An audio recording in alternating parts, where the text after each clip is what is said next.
Hello everyone, कैसे हैं आप लोग। उम्मीद करते हैं कि आप लोग बहुत ही अच्छे होंगे। तो आज है लेक्चर 2।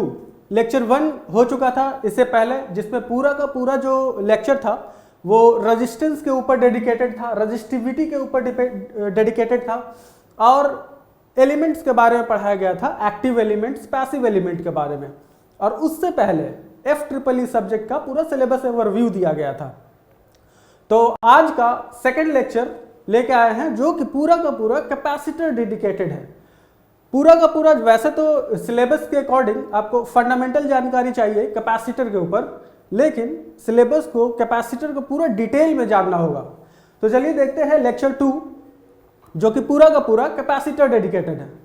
कैपेसिटर होता क्या है? लास्ट लेक्चर में मैंने आपको बताया था कि कैपेसिटर एक पैसिव एलिमेंट है जो कि चार्ज स्टोर करता है। पैसिव एलिमेंट से पहले बताया था कि एक्टिव एलिमेंट। एक्टिव एलिमेंट क्या होता है? जो खुद एनर्जी को जनरेट कर सकता है। लेकिन कैपेसिटर के केस में क्या होता है? कैपेसिटर चार्ज को स्टोर करता है। कैपेसिटर चार्ज स्टोर करता है, फिर उसके बाद एक टाइम के बाद वो भी एज अ एनर्जी सोर्स बन सकता है किसी भी लोड के लिए। लेकिन वो कब? चार्ज हो जाने के बाद, डिस्चार्जिंग मोड में। तो चलिए अभी इसके बारे में, कैपेसिटर का कंस्ट्रक्शन, टाइप ऑफ कैपेसिटर, इसके बारे में डिटेल में देखते हैं। लेक्चर 2 है ये। लेक्चर 1 में पूरा का पूरा रेजिस्टेंस के बारे में बता दिया गया था। सबसे पहले जान लेते हैं कैपेसिटर दिखता कैसा है फिजिकली। कैपेसिटर कई बार क्या होता है, कैपेसिटर के बारे में पढ़ते चले जाते हैं, उसका सर्किट डायग्राम बना लेते हैं, उसका सिंबल पढ़ लेते हैं, लेकिन एक्चुअली में वो दिखता कैसा है वो पता ही नहीं होता है। जबकि उससे हम फैमिलियर होते हैं। बहुत सारा आप इलेक्ट्रॉनिक सामान जब तोड़ फोड़ करते हैं तो आपको दिखाई पड़ेगा इस तरह का एलिमेंट्स। ये सारा का सारा डिफरेंट टाइप्स ऑफ कैपेसिटर है। ये सब अलग अलग कैपेसिटर है, कोई सिलेंड्रिकल, कोई सर्कुलर, अलग अलग टाइप का कैपेसिटर है। अब चलते हैं कैपेसिटर के ऊपर। कैपेसिटर जो कि एक इलेक्ट्रॉनिक कंपोनेंट है और साथ साथ ये एक पैसिव डिवाइस है जो कि इलेक्ट्रिसिटी जनरेट नहीं करता है, जो कि पावर सोर्स के रूप में काम नहीं करता है। यह सिर्फ एक ऑब्जर्वर है, एज अ लोड काम करता है और साथ साथ चार्ज स्टोर करता है।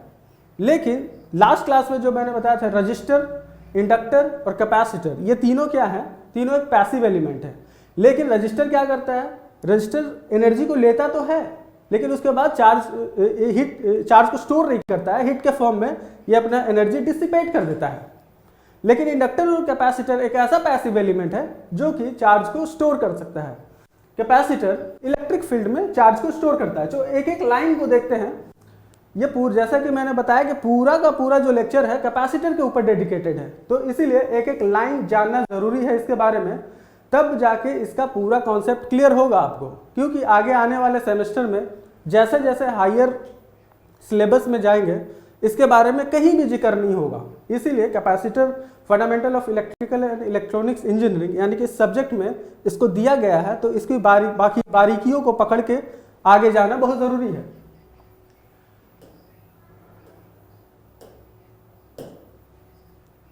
देखिए, capacitor is an electronic component जो कि काफी बार बता दिया गया है, that stores electrostatic energy in electric field. और इंडक्टर भी बताया गया है। इंडक्टर भी एक चार्ज स्टोरिंग डिवाइस है, लेकिन वो मैग्नेटिक फील्ड में चार्ज स्टोर करता है। Capacitor is two terminal device. Two terminal device यानी कि एक प्लेट पॉजिटिव होगा इसमें, एक plate negative. It consist of two electrical conductors that are separated by a distance. Capacitor का जब जो कंस्ट्रक्शन होता है, कंस्ट्रक्शन में इसमें दो प्लेट लिया जाता है और इसमें सप्लाई कनेक्ट करते हैं, यानी कि सोर्स कनेक्ट करते हैं एज अ बैटरी। तो पॉजिटिव एक प्लेट के साथ पॉजिटिव, एक प्लेट के साथ नेगेटिव वाला कनेक्ट रहता है बैटरी के साथ। और दोनों प्लेट एक स्पेस क्रिएट किया रहता है दोनों प्लेट में। दोनों प्लेट आपस में टच नहीं होते हैं। दोनों प्लेट में एक डिस्टेंस बनाकर, दोनों को एक दूरी बनाकर रखा जाता है इस प्लेट में, कैपेसिटर में। और बीच वाला जो स्पेस होता है उसमें हम इंसुलेटिंग मटेरियल यूज कर सकते हैं किसी भी रूप में, चाहे मीका हो, चाहे वुड के रूप में, या फिर वैक्यूम के रूप में यानी एयर के रूप में भी उस स्पेस को यूज किया जा सकता है, जिसको कहते हैं डाइलेक्ट्रिक।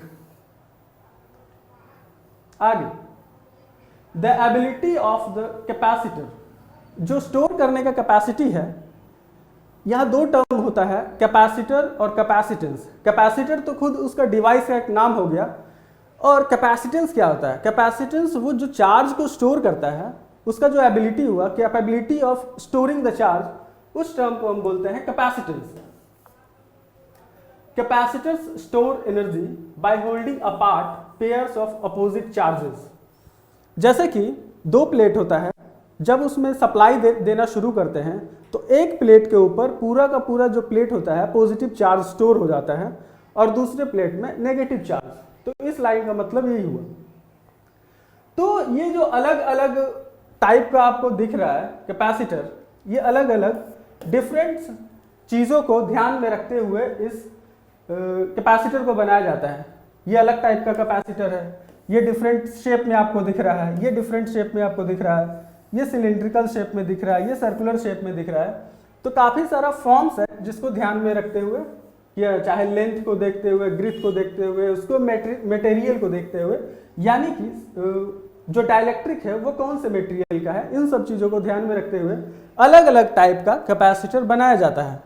ठीक है, जैसे कि यहाँ देख सकते हैं type of capacitor, glass type, tantalum, film, aluminium, ये सब अलग अलग टाइप्स है। लेकिन उसके डेप्थ में नहीं जाना है, वो आपके अलग अलग टाइप्स के डेप्थ में सिलेबस नहीं है, वो आईटीआई वाले लोगों के लिए पढ़ना होता है। जैसे कि रेजिस्टेंस में कलर कोडिंग था, वो डेप्थ में नहीं जाना होता है, वो आईटीआई वालों का सिलेबस में होता है। वैसे ये अलग अलग जो टाइप है, मीका, एयर, सेरामिक टाइप, ये सब आईटीआई वालों के लिए है, ये आपके सिलेबस में नहीं होता। ठीक है, वर्किंग ऑफ कैपेसिटर, ये कैपेसिटर काम कैसे करता है। ओके, सबसे पहले यहाँ पे देखिए सप्लाई दिया हुआ है बैटरी के रूप में, और लोड के रूप में इस बैटरी के लिए, इस सोर्स के लिए जो लोड है वो है ये कैपेसिटर। जैसा कि मैंने बताया था, कैपेसिटर बनाया जाता है दो प्लेट का यूज करके, दोनों को एक डिस्टेंस पे रखते हैं, प्लेट 1 दूसरा प्लेट 2, और इन दोनों के बीच में जो गैप होता है, ये गैप एयर का भी हो सकता है, यानी कि ये डाइलेक्ट्रिक, इसमें कोई अलग सब्सटेंस का यूज कर सकते हैं, मीका का यूज कर सकते हैं, वुड का यूज कर सकते हैं, चाहे एयर का यूज कर सकते हैं। अभी मान लेते हैं ये डाइलेक्ट्रिक, यहाँ का जो स्पेस है वो एयर का है। ठीक है, अब यहाँ पे जब सप्लाई देते हैं तो इसमें सर्किट में करंट फ्लो होना शुरू होता है। करंट फ्लो होने के बाद ये प्लेट जो कनेक्टेड है पॉजिटिव साइड ऑफ बैटरी से, दूसरा प्लेट जो है नेगेटिव साइड ऑफ बैटरी से कनेक्टेड है। ओके, तो पूरा का पूरा इस प्लेट में जो चार्ज स्टोर हो जाता है, पॉजिटिव चार्ज स्टोर हो जाता है, और ऑटोमेटिकली ये दूसरा जो साइड है प्लेट 2, एक साइड ऑपोजिट हुआ तो दूसरा साइड में ऑटोमेटिकली अट्रैक्ट होकर पूरा का पूरा नेगेटिव चार्ज प्लेट नंबर 2 पे चला आता है।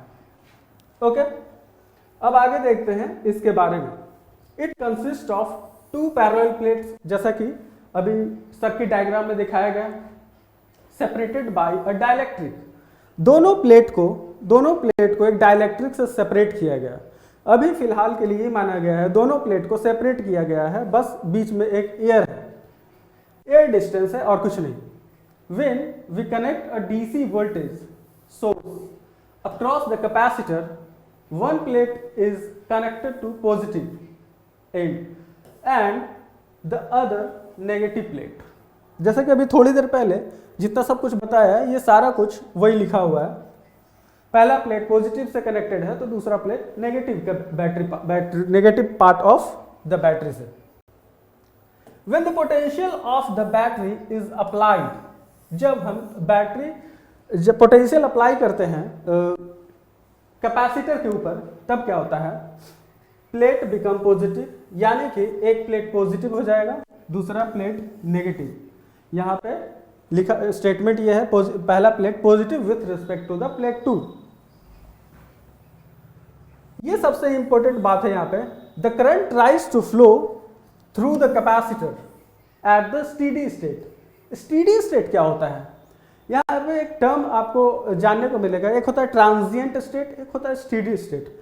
ट्रांजिएंट स्टेट का मतलब जैसे ही बैटरी लगाया, जैसे ही स्विच ऑन किए, उसके बाद जो कैपेसिटर का हाल है, जो अभी चार्जिंग स्टेज में है, कैपेसिटर जो अभी चार्जिंग स्टेज में है, उसको बोलते हैं ट्रांजिएंट स्टेट। जब वो कैपेसिटर पूरा का पूरा चार्ज होता है तो वो जो फेज होता है वो होता है स्टेडी स्टेट। ओके, तो देखिए, तो यहां पे कह रहा है capacitor at the steady state condition its positive plate to its negative plate, current जो फ्लो होने की कोशिश करता है लेकिन but can not flow due to the separation of the plate.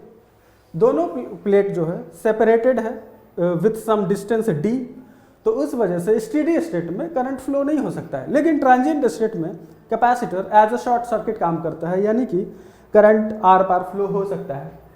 यानी कहने का मतलब capacitor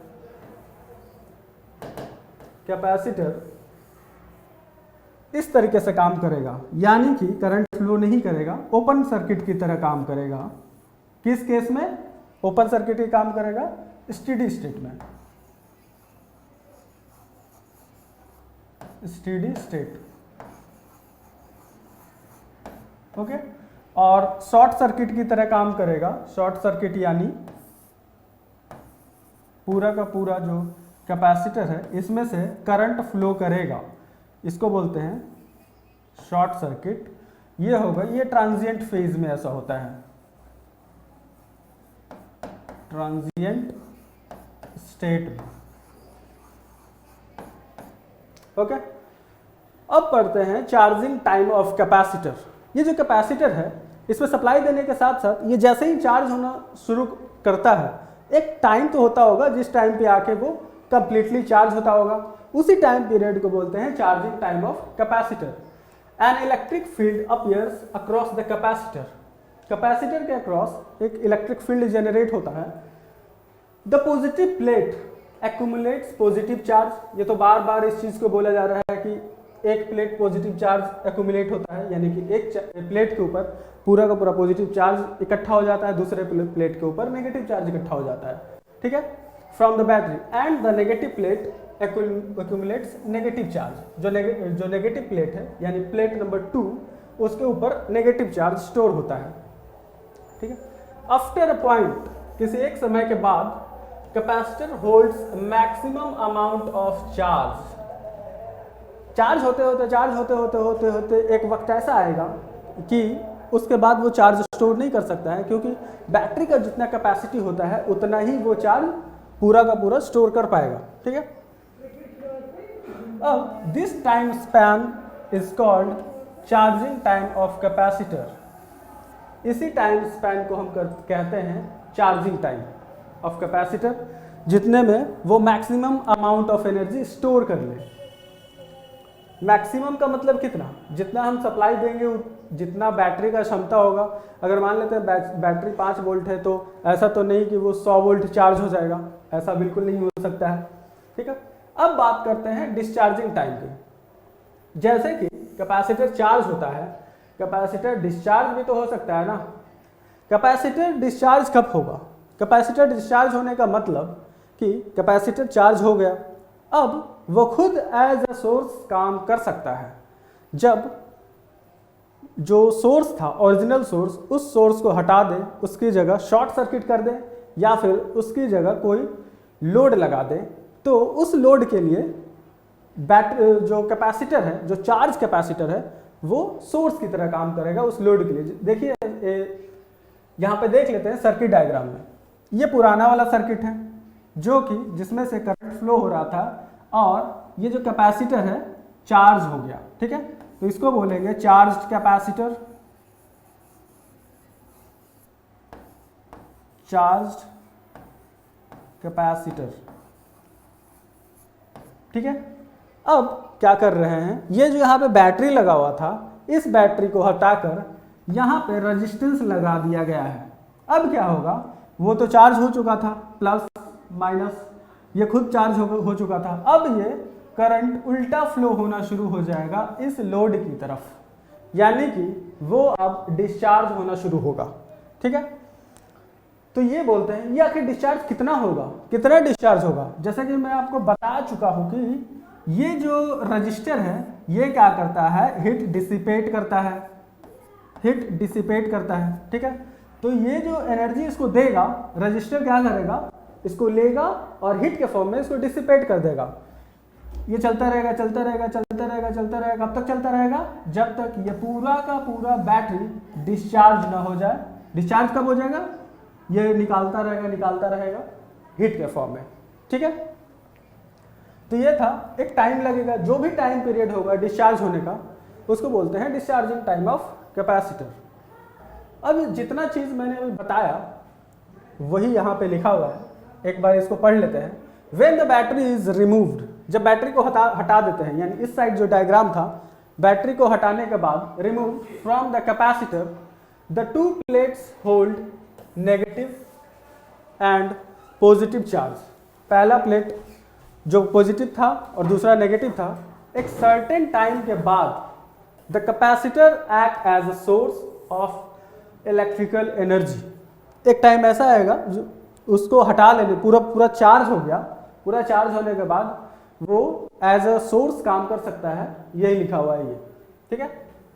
if these plates are connected to the load, अब इन प्लेट्स को क्या करेंगे, जो ओरिजिनल सोर्स था, बैटरी था, उस बैटरी को हटा देंगे, अब उसकी जगह पे कनेक्ट कर देंगे, उस बैटरी को हटा के एक लोड कनेक्ट कर देंगे, जो कि इस डायग्राम में यहाँ पे दिखाया गया है। लोड को कनेक्ट कर देंगे, the current flows to the load from plate 1 to plate 2। ये अब प्लेट 1 से करंट फ्लो होना शुरू हो रहा है लोड की तरफ, ठीक है, until all the charge are dissipated। कब तक, जब तक पूरा का पूरा चार्ज डिसिपेट ना हो जाए इस रजिस्टर के थ्रू, ठीक है।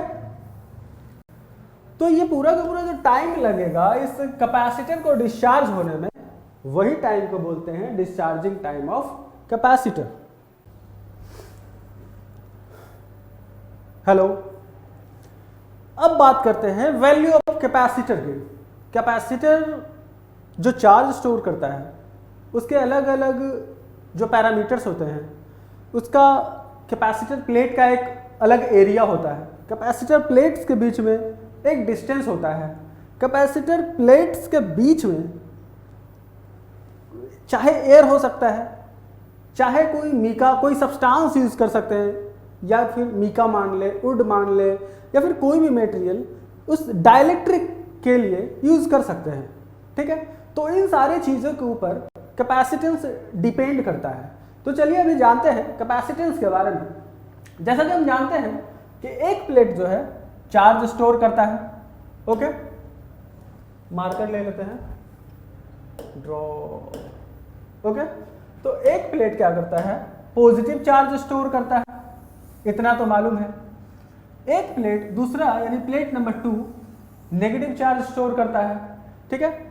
तो एक प्लेट जो चार्ज स्टोर करता है उसको हम Q1 से डिनोट कर देते हैं, दूसरा प्लेट जो चार्ज स्टोर करता है नेगेटिव चार्ज, उसको Q2 से डिनोट करते हैं। उन दोनों के बीच का जो एरिया है, जो डाइलेक्ट्रिक है, कोई भी इंसुलेटिंग मटेरियल यूज कर रहे हैं, ठीक है, चाहे वो एयर के रूप में हो, वैक्यूम के रूप में, चाहे वो कोई सब्सटेंस हो, मीका, वुड, एल्युमिनियम, चाहे जो भी हो, ठीक है।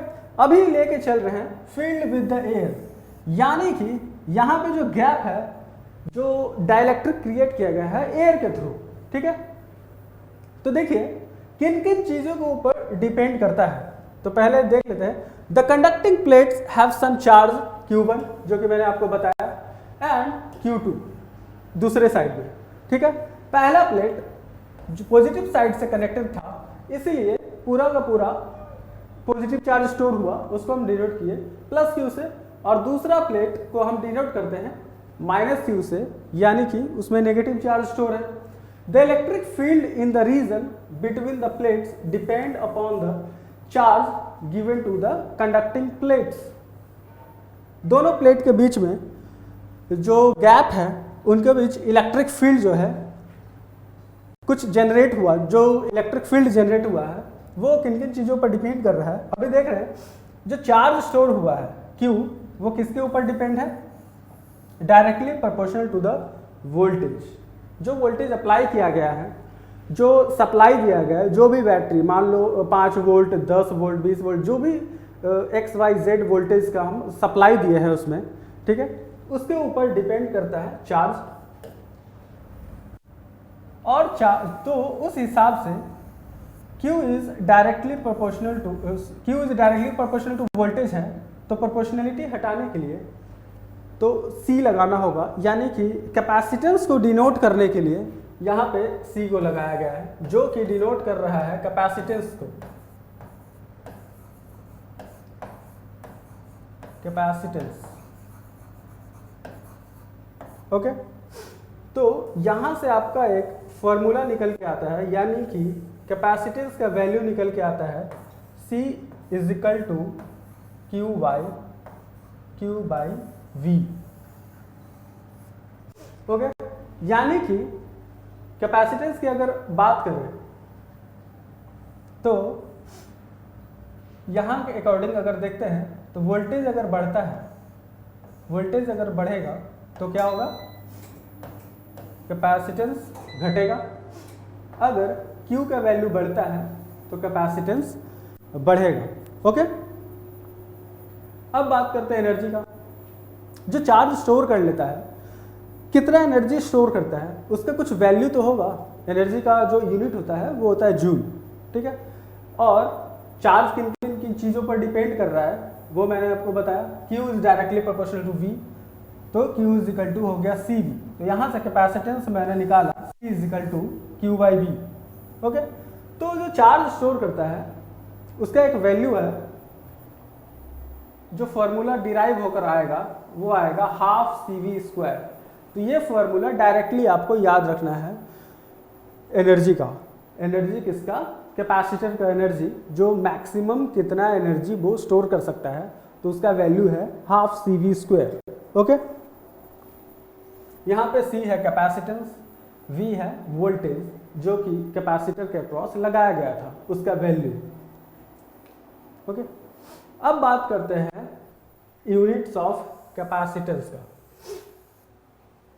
कैपेसिटेंस का यूनिट होता है फैराड, ठीक है। लेकिन कैपेसिटर का जब हम न्यूमेरिकल रियल में उसका जो वैल्यू देखते हैं कैपेसिटेंस का, बहुत कम वैल्यू होता है। वैसे तो उसका यूनिट फैराड होता है, लेकिन ये बहुत बड़ा वैल्यू है, तो उसको नीचे वाले वैल्यू में ले जाता है, यानी मिली, माइक्रो, नैनो, पीको, इन सब में ले जाते हैं, क्योंकि उसी वैल्यूज़ में वो अवेलेबल होते हैं, या फिर उसी वैल्यूज़ में ही हमको न्यूमेरिकल में मिलते हैं।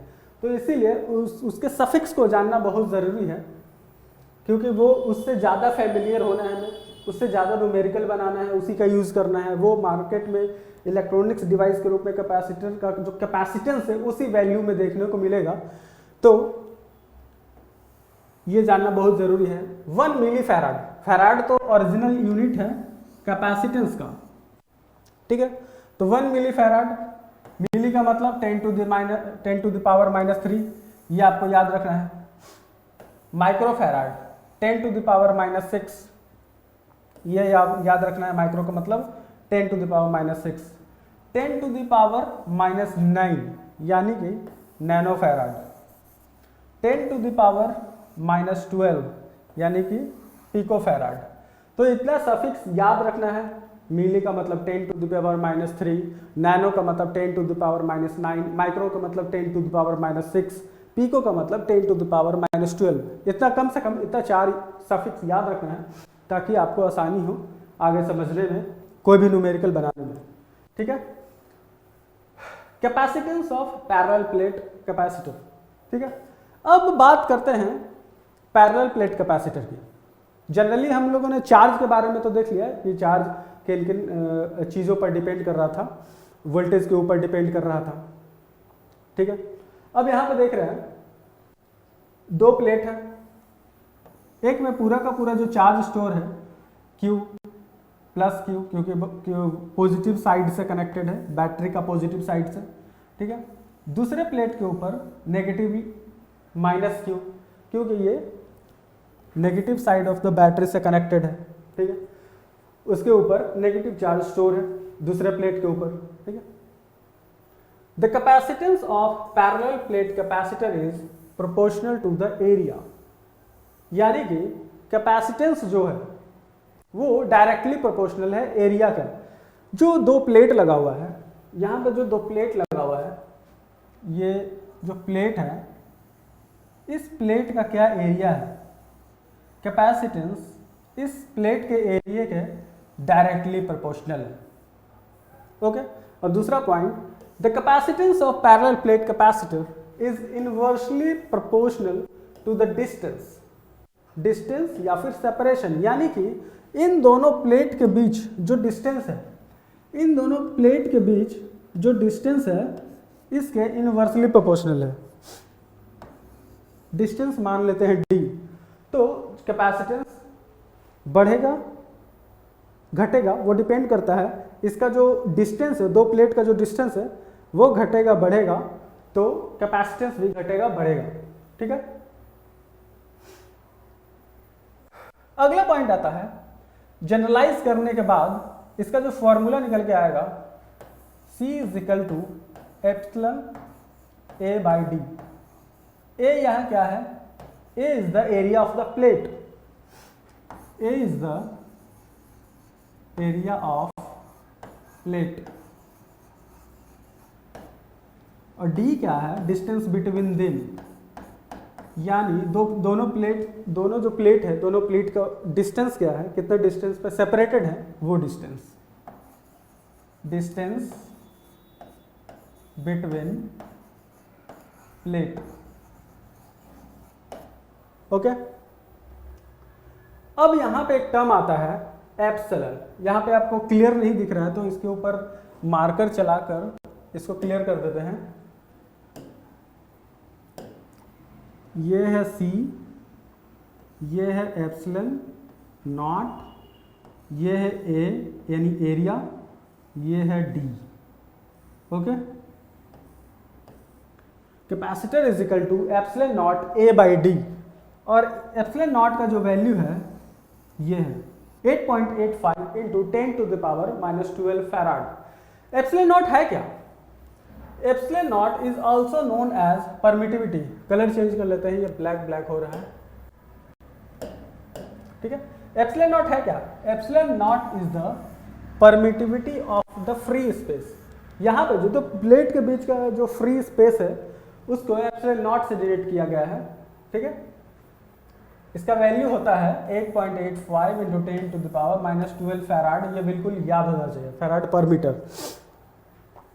ठीक है। अब बात आता है कॉम्प्लेक्स परमिटिविटी की। जब फ्री स्पेस है, जब दो प्लेट के बीच में फ्री स्पेस है, कोई भी डाइलेक्ट्रिक सब्सटेंस के रूप में यूज नहीं किया गया है, तो वहां पे एप्सिलॉन नॉट का वैल्यू जो होता है 8.85 इंटू 10 टू द -12 तो होता है, लेकिन जब वहां पे उस स्पेस में हम डाइलेक्ट्रिक के रूप में कोई सब्सटेंस यूज करते हैं, तब वहां पे हमें रिलेटिव परमिटिविटी लेना होगा, जिसको हम एप्सिलॉन आर से डिनोट करते हैं। तो रिलेटिव परमिटिविटी का जो वैल्यू है वो डिपेंड करता है कि हम कौन सा मटेरियल यूज कर रहे हैं डाइलेक्ट्रिक के रूप में।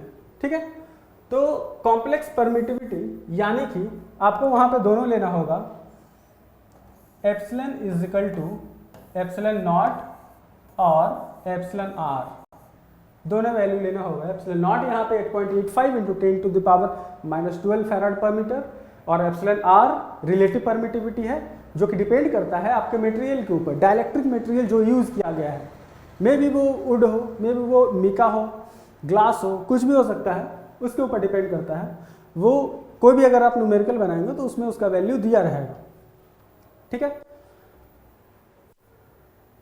तो उस केस में कैपेसिटर का जो वैल्यू आ जाएगा, कैपेसिटर इज इक्वल टू, मतलब capacitance is equal to epsilon naught, board पे नहीं दिख रहा होगा इसीलिए यहाँ पे लिख दे रहे हैं, कैमरे पे हो सकता है क्लियर नहीं आ रहा हो, epsilon R area divided by D. कुल मिला जुला के वो पुराना वाला ही है फॉर्मूला, बस यहाँ पे एप्सिलॉन आर आ चुका है, और ये है फैराड, फैराड जो कि यूनिट है कैपेसिटेंस का। ओके। ये फॉर्मूला बिल्कुल याद हो जाना चाहिए, जिससे कि न्यूमेरिकल में आप कंफर्ट फील कर सकें। तो आगे देखते हैं, डाइलेक्ट्रिक कांस्टेंट अलग अलग मटेरियल का। जैसे कि प्योर वैक्यूम है, प्योर वैक्यूम के लिए 1 यूज करते हैं, एयर के लिए 1.006 एप्सिलॉन आर का ये सारा का सारा जो वैल्यू है एप्सिलॉन आर का है। प्योर वैक्यूम के लिए 1 यूज करते हैं, एयर के लिए 1.006, पेपर के लिए 2.5 से 3.5 तक, ग्लास के लिए 3 से लेकर 10 तक, मीका के लिए 5 से 7 तक, वुड के लिए 3 से 8 तक वैल्यू यूज कर सकते हैं। मेटल ऑक्साइड पाउडर के लिए 6 से 20 तक यूज करते हैं। तो ये पूरा का पूरा जो वैल्यू था अलग अलग सब्सटेंस के लिए, ये रिलेटिव परमिटिविटी का वैल्यू था। ओके, तो चलिए आगे देख लेते हैं न्यूमेरिकल। न्यूमेरिकल बनाने से क्या होता है, आप विजुअलाइज कर पाते हैं, आप उस कॉन्सेप्ट को ज़्यादा से ज़्यादा पकड़ पाते हैं। इसीलिए एक न्यूमेरिकल या 2 न्यूमेरिकल करना बहुत ज़रूरी होता है। जैसा कि रेजिस्टेंस वाले टॉपिक में भी मैंने आपको बताया था। अ parallel plate capacitor has square plate of side 5 centimetre and separated by distance of 1 mm। Calculate the capacitance of the capacitor. चलिए सबसे पहले वैल्यू लिख लेते हैं। पहले स्क्वायर प्लेट है यानी वर्गाकार है, साइड 5 सेंटीमीटर, यानी स्क्वायर प्लेट का जो साइड है 5 सेंटीमीटर है, 5 सेंटीमीटर। इसको मीटर में कन्वर्ट कर लेते हैं, 5 × 10⁻⁻² मीटर। सेपरेटेड बाय डिस्टेंस, दोनों के बीच का जो डिस्टेंस है d 1 mm है, 1 mm, ठीक है, यानी कि 1 × 10⁻³ मीटर। मिलीमीटर था तो उसको मीटर में कन्वर्ट कर लेते हैं, ये बहुत ज़रूरी है ऐसा यूनिट में सबको कन्वर्ट करना, एक ही यूनिट में लेके चलना होगा। तो यहाँ पे निकालना क्या, calculate the capacitance of the capacitor, ठीक है, यहाँ पे निकालना है कैपेसिटेंस। कैपेसिटेंस का फॉर्मूला क्या होता है, एप्सिलॉन नॉट A/D, ठीक है। तो ये वही एरिया है, तो यहाँ पे कैपिटल A यूज कर लेना ही सही रहेगा।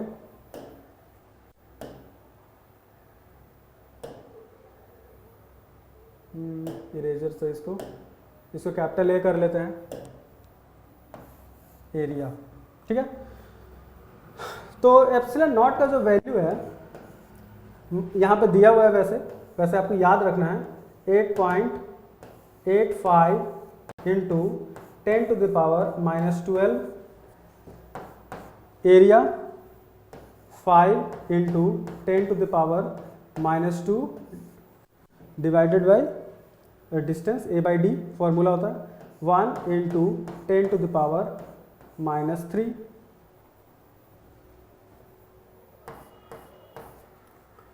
तो ये -3 ऊपर जाएगा तो 3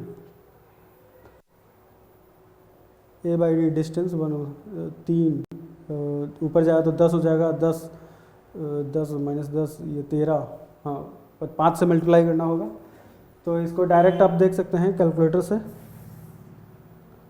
8.85 × 10⁻⁻12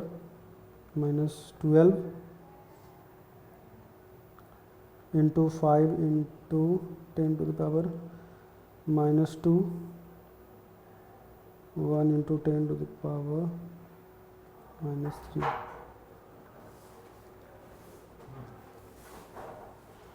8.85 5 × 10⁻⁻12 into 10⁻⁻2 1 × 10⁻⁻3।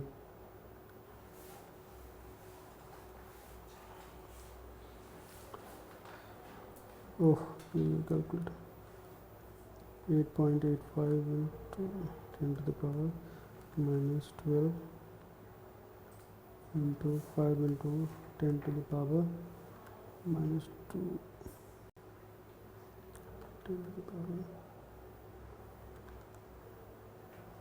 तो इसका वैल्यू आ गया 4.425 × 10⁻⁻10 फैराड। तो इसको कन्वर्ट कर देते हैं माइक्रोफैराड में या फिर पिकोफैराड में। पिको में कर देते हैं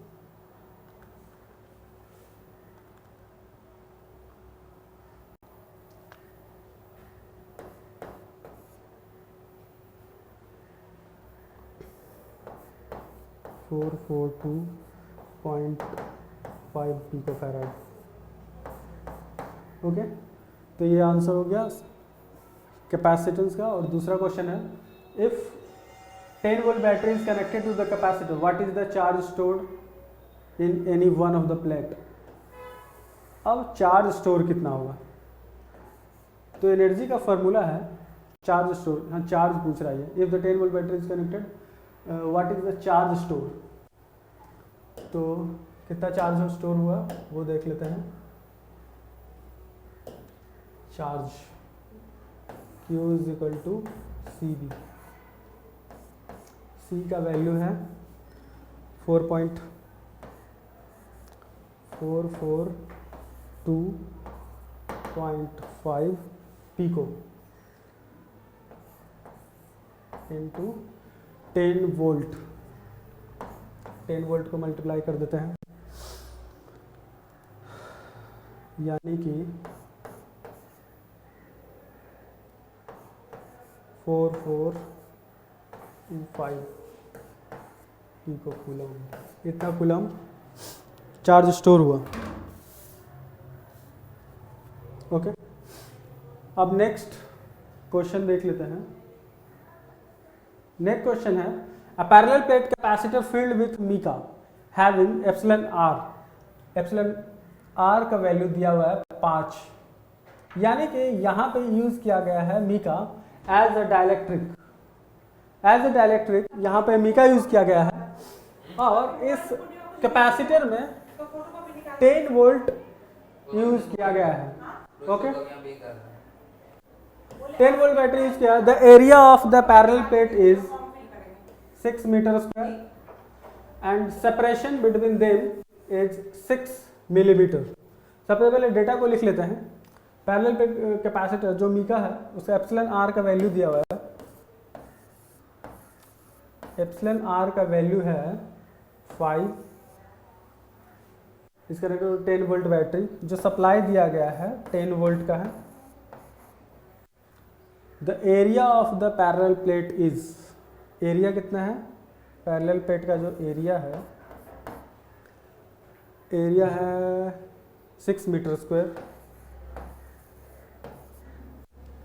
6 metre and separation between them distance है 6 मिलीमीटर। तो इसको 6 into 10 to the power -3 metre कर लेते हैं। 6 metre. Find the capacitance and store energy. Find the capacitance, तो C is equal to epsilon naught epsilon R A/D। यहाँ पे dielectric as substance, dielectric जो यूज किया गया है इसके लिए इस फॉर्मूला का यूज होगा, क्योंकि यहाँ पे एयर का यूज नहीं किया गया है, यहाँ पे किसी सब्सटेंस का यूज किया गया है, वो है मीका। इसलिए यहाँ epsilon naught into epsilon R लेना होगा। एप्सिलॉन नॉट का वैल्यू है 8.85 into 10 to the power -12 into epsilon R का वैल्यू है 5 इंटू एरिया जो है 6, डिस्टेंस है 6 into 10 to the power -3। Okay, अब इसको देख लेते हैं, इसका वैल्यू कितना आ रहा है। ये 6 कैंसिल हो जाएगा। 8.85 into 10 to the power -12 into 5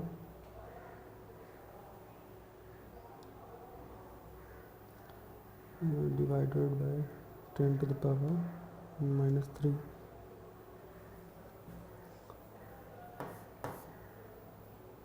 4.425 into 10 to the power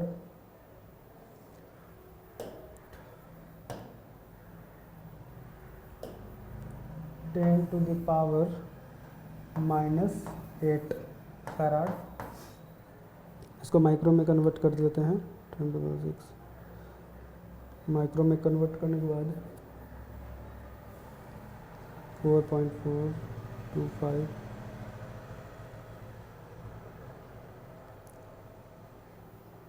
into 10 to the power -8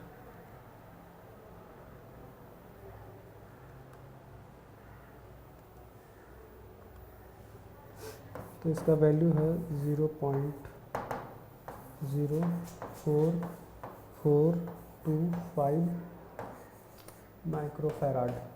ठीक है, तो ये इसका कैपेसिटेंस का वैल्यू आ गया है। यहाँ कुछ गड़बड़ लग रहा है,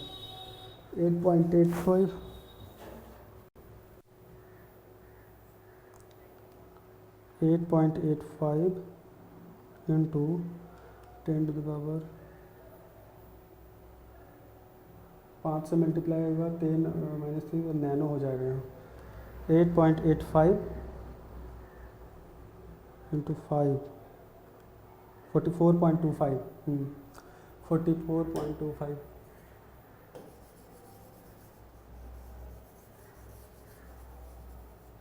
इसके साथ मल्टीप्लाई होगा तो 44.25 हो जाएगा और into 10 to the power -9 farad. तो ये नैनो में हो गया, 44.25 नैनो फैराड। ये आ गया इसका आंसर। अब बात करते हैं दूसरा है कैपेसिटेंस हो गया। अब चार्ज स्टोर, कितना चार्ज स्टोर किया है। ठीक है, यहाँ पे स्पेस देख लेते हैं। तो चार्ज स्टोर किया, चार्ज स्टोर करने का जो फॉर्मूला होता है half C V square, sorry ये चार्ज की बात हो रहा है।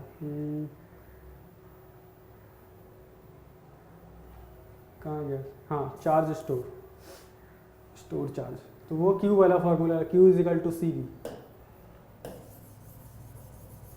Q = CV। तो वोल्टेज कितना दिया हुआ, 10 वोल्ट। ये C का वैल्यू है, C का जो भी वैल्यू है 44.25 नैनो फैराड। तो इसको 10 से मल्टीप्लाई कर देना होगा। तो C का वैल्यू है 10 से मल्टीप्लाई कर देने के बाद, यानी 44.25 नैनो फैराड को 10 से मल्टीप्लाई कर देने के बाद आएगा 442.5 नैनो कूलम। ठीक है, तो इतना इसका आंसर हो जाएगा।